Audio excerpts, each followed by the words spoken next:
Hey, what's up guys? John here. 6.7 million barrels per day have just been canceled. Saudi Arabia is saying that they started to cut oil output as storage has started to fill up. When we look at what happened under the Biden administration with America's oil output, it's greatly restrained going forward in the future. President Biden has issued an order banning new offshore oil and gas drilling along much of our coastline. The president banning new drilling of oil and gas along 625 million acres of ocean. You're talking about millions upon millions of acres of land that we could have used to build oil output, instead has been contracted. And so when we have this situation that's unfolding overseas, and you have what just happened during the last presidential term, you can see some economic problems coming very, very quickly to America. In this video, I'm going to give you a brief presentation on what I think is very likely going to happen to the housing market, to the economy, and to the overall U.S. consumer. Please hit the like button. When you do, YouTube will share the content, educate more people about what's going on. Take a look at this. Gulf producers cut 6.7 million barrels per day of oil. And this is going viral. Saudi, UAE, Kuwait, everyone's talking about this. Kuwait's actively reducing its oil production and refining. Even Russia joins in. Russian oil shutdown troubles Putin allies in Europe.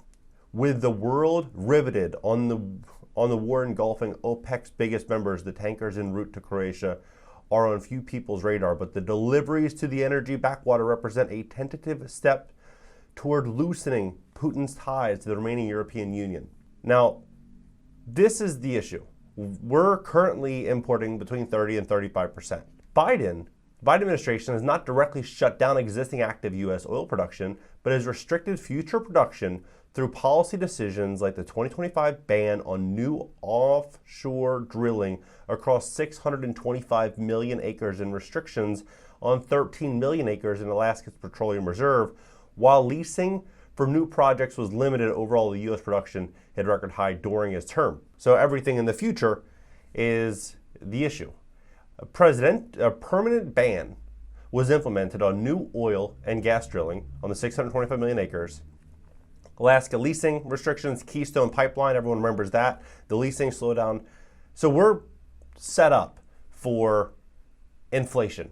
We're set up for higher cost. We're set up for a problem. And as Iran disrupts oil prices, consumers could be hammered.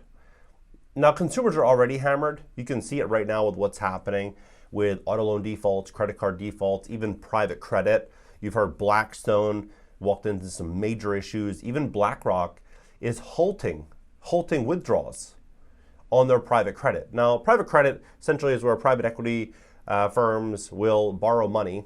So you could have BlackRock, for example, lend money to a smaller private equity firm or to a smaller company, and they will use those funds to grow their own business, and they'll pay generally a higher interest rate. And so they get a yield on those loans. When you have a situation where BlackRock is saying they got $11-12 trillion worth of assets under management, where they're saying we're not going to release your funds, at least for the time being until we assess the situation, it signals where the current state of the market is, right? It signals that we're not in 2021, 2022 anymore. This video is sponsored by Starfighter Space. And honestly, this one caught my attention. Starfighter operates the only commercial fleet of Mach 2 F-104 Starfighter jets in the world, based out of NASA's Kennedy Space Center. Their mission: build a hypersonic air launch system that slashes the cost and timeline of getting microsatellites into orbit. What makes them stand out is the validation they already have.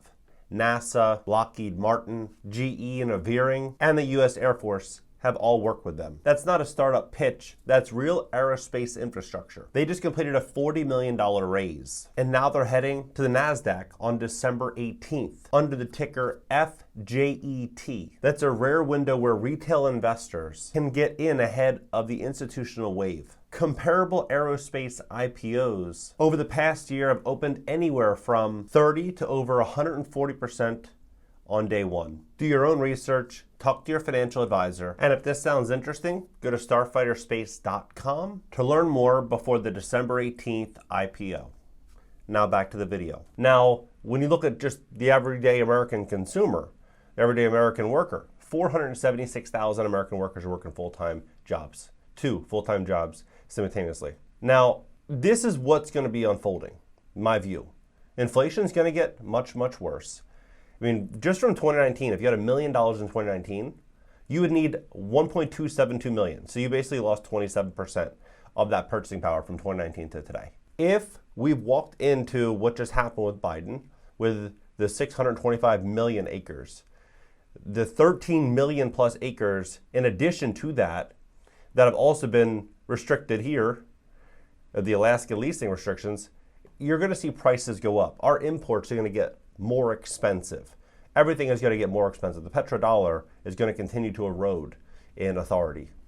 And as that begins to happen, if U.S. consumers are already tapped out, then the wealth transfer, this wealth divide is going to continue to grow. And I don't see that stopping anytime soon. In fact, there's a billionaire, his name is Ron Barron, and he came out saying that what this means is prices double every 10 to 12 years. Your savings cut in half in real terms in about every 15 years. And that means everything doubles in 10 years. The value of your money falls in half every 15 years. So if the average American consumer, their wages are flat, but everything else is going up, what does that mean? Right? People are going to cut costs to survive. They're going to maybe sell their house, maybe become a renter, because right now there's a lot of really good rental deals, and people are looking at, hey, if I sell the house, I'm able to reduce my monthly expenses, and I'd rather feed myself than not, right? So they're going to sell the house if they have to, or rent it out, or they're going to try to find some alternative if they don't have the option of making more money. Rents in Canada just fell for 17th consecutive month, now down 7.4% over the past 2 years. Same thing happening in LA and a lot of cities. You got the Sun Belt seeing higher vacancies. You're seeing massive rent reductions in places like Austin and many markets all throughout the country, with Nashville that were radically overbuilt. And so when you have this situation where rents are coming down, home ownership is much, much more expensive. They claim that Sunbelt vacancies at 9%. They're claiming that you're looking at about 38% more in cost on a mortgage than you would to rent.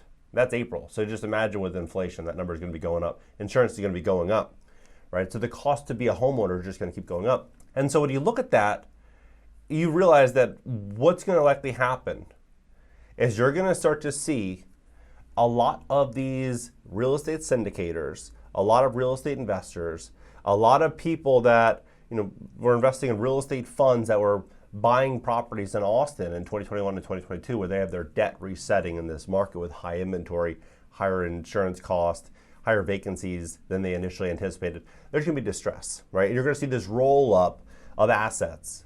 Big companies are going to be stepping in, acquiring these properties. And once there's this consolidation of that inventory, rents are going to be going up. So in the short term, it looks like, hey, we're going to see, a big arbitrage on renting versus owning. But in reality, it's not going to be that way 5 years, 10 years from now. In reality, you're probably going to be better off being an owner than a renter. But the big question is how many people can hold on during this transitional period. I think it's going to be a pretty crazy ride. And I think inflation is just going to keep ramping up.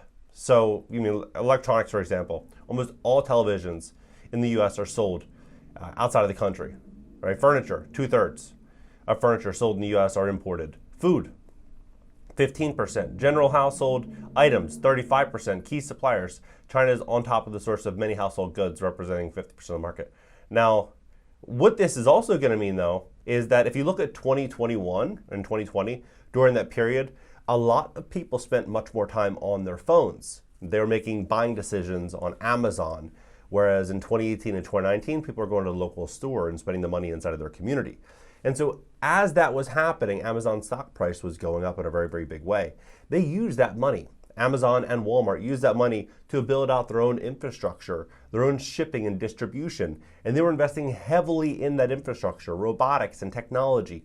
And so as they began doing that, they ended up building out a massive moat on their business to where they can undercut the local store, right? They can sell that same product at a much, much, much lower price point. So when that begins to happen and inflation is going up, then 476,000 Americans working 2 full-time jobs, people can't afford to live. What are they going to do? They're going to buy on Amazon. they're going to buy from Walmart. And so the smaller retailer is going to continue to have much more pressure, right? A lot more pressure. And when you have half of all workers in America working for U.S. small business, and U.S. small business is walking into this storm, you can just see everything adds up to this massive wealth transfer. My suggestion is buy assets that produce income. Own assets. The paper itself is going to continue to erode in value. So if you own great assets with fixed rate debt or no debt, and you have a nice spread on your monthly distribution over your debt service and expenses, ride that out. Over the next 5, 10, 15, 20 years, you will see that that was probably one of the smartest decisions that you've made. Right? Own real assets, because I think in the future it's going to get a hell of a lot harder to do so. Let's have a conversation about this. What are your thoughts on the entire situation? And I'll catch you next video.